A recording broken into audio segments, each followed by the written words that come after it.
What's happening, guys and girls? Acrinator here, and welcome to another episode of Paradoxical Ramblings. Today I'd like to discuss something I've been seeing a lot of over the past week or so. There's been quite a lot of rumblings in the Overwatch community about players being disgruntled in general, with all sorts of reasons listed as to why.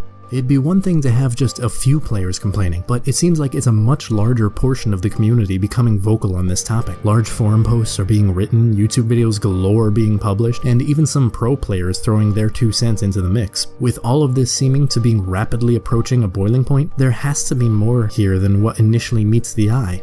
It's all fine and dandy for people to make statements that they're getting burnt out of the game, or that it's starting to feel stale, but there's got to be a concerted reason behind them. I found plenty of people discussing what others are saying, but none really looking at why they're saying it. I can't promise to give any solutions in this video, but if I can help find what's causing the problem, maybe we can come up with a way to fix it together. I think it's safe to say that we're currently in a very noisy period in Overwatch's lifespan. The anniversary event has come and gone, we're in the middle of competitive Season 5, and Doomfist was just announced a little while ago. Despite that, I don't see too many players talking about their excitement. In fact, there's been a vastly increasing number of those who've begun to be vocal about some of the problems with the game. I may be a Blizzard fan, but I'm certainly not a fanboy. The difference between the two being that one enjoys the products Blizz puts out, while the other believes that they can do no wrong. Overwatch is definitely one of my favorite games to play at the moment, but I won't hesitate to agree that it's not without its problems. That being said, it's harder to argue that any of these problems are truly game-breaking. Some of the people complaining have made their opinions clear that they believe the issues Overwatch is currently facing is primarily due to its development. Abilities such as D.Va's Defense Matrix, Mercy's Res, and Hanzo's Scatter Arrow are commonly called out for being unfair and unfun. While I do agree that these abilities could probably use reworking, I don't know if I buy into the notion that they're impossibly broken. Another major complaint I've heard is about the current meta, and how slowly it shifts. Anyone who pays a minimal amount of attention to the pro scene will likely know that dive comp has been a hot ticket play to run for a while now, and that it's practically unbeatable compared to everything else the pros do. Some of the proponents of this complaint say that Blizzard should forcibly buff and nerf characters to force new metas, or even add heroes at a faster rate. Again, I don't know if I completely agree with this viewpoint, but I'll get back to that a little later in the video. Beyond discussing the game development side of things, I've without a doubt heard the most complaints about the mentality of the player base and toxicity in games. This is something that I can understand a bit better, though I should probably mention that I've never once played a game of competitive. I stick to quick play in the arcade for the most part. But I'm not one to take things at face value, nor merely take people's word for it. Something like this requires actually digging up as much dirt as possible about what changes have been made to the game over time, as well as asking the community what they think. So I did just that. The majority of complaints I've found have circled around competitive play, so I looked up the various changes that have been made to the playstyle since Season 1. Surely if it was a problem with the way the game mode was developed, there would be a distinct change from the patch notes from one season to another, and yet, I didn't find much. Nothing about how competitive matches play out has changed from Season 4 to Season 5, but the complaining has only recently reached its peak, though I have found plenty who've claimed that the problem really started in early Season 4, and has only begun to compile enough to wear people out now. The only major difference that happened from Season 3 to Season 4, however, was that skill rating decayed every day if the player didn't play at least 7 matches a week, as opposed to the previous 1 match a week.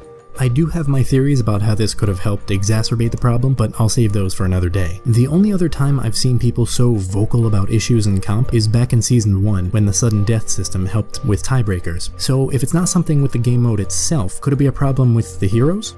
Fatigue with having to deal with dive comp has certainly been a topic of growing popularity in the past couple of weeks, but is it really that big of an issue? I don't want to speak for others here since I can't see the statistics of how often this meta is used or even how successful it is outside of the tournament circuit, but there is someone who does have access to these stats. Jeff Kaplan, the game director and apparent lord of all things Overwatch, made an extremely lengthy forum post a few days ago that's already been beat to hell with everyone analyzing it to shreds, or at least a few select paragraphs. I don't want to take the post out of context, nor do I really want to take the time to cover it in its entirety, but I will have it linked in the description for you to check out for yourself. The gist of his statement is that players' perceptions of the game are entirely disconnected from the reality of their situation, and he even provides statistics about what people are actually playing in competitive. This is where I'll throw my 2 cents into the mix and say that I wholeheartedly agree with Jeff. There is an extremely vocal group of players who claim to the high heavens and back that the game design is stunting their good times, but I found not one counterpoint of theirs to be more than just speculation. I don't think that any of the heroes are expressly broken, something that Jeff explains perfectly clear in his post as well. Sure, some abilities could use tweaking, but that's just life. Nothing is perfect and you can always improve. Nor do I agree with the notion that adding a ton of heroes into the mix all at once will fix everything. I do believe that having more heroes to choose from will allow for more experimentation with the meta, but I think that the pace at which Blizzard has been releasing heroes is just fine. Overwatch is a painstakingly balanced game, and while it's certainly not perfect, it is relatively stable at the moment. I don't think the people calling for hero dumps completely understand the amount of work that goes into balancing new heroes in an already stable environment. Granted, neither do I, but don't you think Blizzard has already considered doing that? The amount of public playtesting that goes into balancing a new hero such as Doomfist takes weeks, let alone trying to nail down the basics of their kit internally. And in this particular topic, I tend to trust the professionals over at Blizzard more than random people online. Of course, that still leaves the problem of dive being almost unstoppable in the pro scene at the moment. Quite a few games have been decided by who could play dive better. However, I don't want to believe that with Overwatch's diverse cast of heroes and skill sets that no one can figure out how to counter it. There's got to be some way.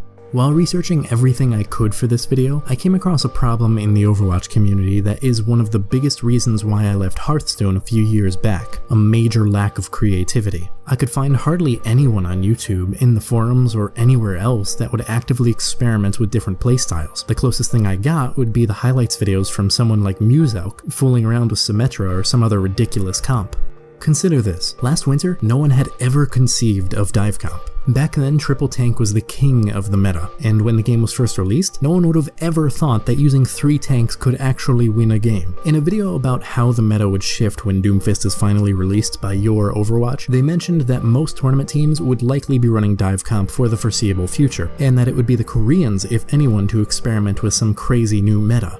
My question to you all is, why does it have to be the Koreans that come up with the new playstyles? I understand that they take gaming to an entirely different level over there, and that pro gamers have ridiculously busy schedules, but why is it that no one in the Western world is bothering to find new ways to win matches? If nothing else, that is my challenge to you. Get some friends together and come up with the cheesiest, most reliable way to win. Who knows, you just might come up with the next game-changing play. Unfortunately, this video can't be concluded there, because there's still so much more to the community's issues than not thinking enough. The biggest problem by far I found to be brought up by both players and devs is the toxicity. Most arguments complaining about development issues didn't make a strong enough point to stand up to scrutiny, while there were plenty who have been able to make a coherent stance on how player behavior as of late is ruining everyone else's fun. Many of you who watch my channel regularly will likely know my partner in crime, Sir John Mac, but for those who don't, he's my best friend who shows up in a lot of the content I make. He also happens to be a diamond ranked player with a Season 5 high of 3200 SR, who has plenty of first-hand experience in competitive. I did a mini interview with him to better understand where the problems lie here, and I made sure not to reveal any of the information I'd gathered up to that point. When I asked him what he saw as the biggest problems with competitive play, he answered that uncooperative and aggressive teammates were by far the things he hated most. He recalled that the issues would often arise when multiple people mained the same hero, and those who didn't get the chance to play their desired pick would become more of a liability to the team. In the best case scenarios, these people would remain passive aggressive, and in the worst case, they'd throw. I made a post on the Overwatch Google Plus community, and the people who responded said much of the same, that sour attitudes and throwers completely ruin a game mode that's supposed to be the ultimate test of your skills. John and I tried to brainstorm ways that this problem could be fixed, and we couldn't find anything that was entirely bulletproof. The possibility of queuing for a specific role, such as you would in World of Warcraft's Dungeon Finder, arose, and it is something that others in the community have suggested as well, though I'm not entirely sure if this system would work flawlessly for Overwatch as is. Something that Blizzard could do to mitigate the damage toxic players cause would be to rework the report system again. I know that their current system works relatively well, but it's obviously not optimal if this many people are feeling tired of dealing with their teammates. This unfortunately is something that's not easy to fix, and while you can help on a case-by-case basis by trying to keep everyone in your game positive, it'll ultimately take something much bigger than any individual to make a dent in this issue. It's very likely that what Overwatch is experiencing is partially due to its explosive popularity. It is unequivocally one of the largest games in the world right now, and that attracts a whole lot of players from many different walks of life. This is something World of Warcraft experienced back in the early to mid 2000s, and more recently something Riot Games has had to deal with for League of Legends. League's community is notorious for being one of the most toxic out there, and in large part due to that title's popularity as well. I may not play it, but there's no denying that League held the gaming world by the collar for a few years there, and still has a pretty tight grip. Overwatch, on the other hand, is reported to have sold around 35 million copies, making it one of the highest selling video games of all time if those numbers are true. It could be that Blizzard fully intends to deal with the toxicity, but just doesn't know how for a problem of such a scale. Think about the sheer volume of players they have to deal with on a daily basis, and try to comprehend how many of them would be considered toxic and competitive. I know Jeff Kaplan's post that we referenced before stated that more people play quick play, but there are most certainly millions that do take on the challenge of the latter. It is entirely possible that bad experiences lead to bad expectations, which then lead to more bad experiences in comp, and I can't sit here and say that I have the solution to end it all. What I can say is that this toxicity appears to be the main problem of all the negativity circulating throughout the community at this time. I wish I could be more helpful, but my hope is that at least being able to identify the root of all this can lead us to finding the solution or solutions quicker. I know I didn't cover any specific ways to keep your games as positive as possible, but there are a few channels I found while researching for this that do better than I ever could for that topic.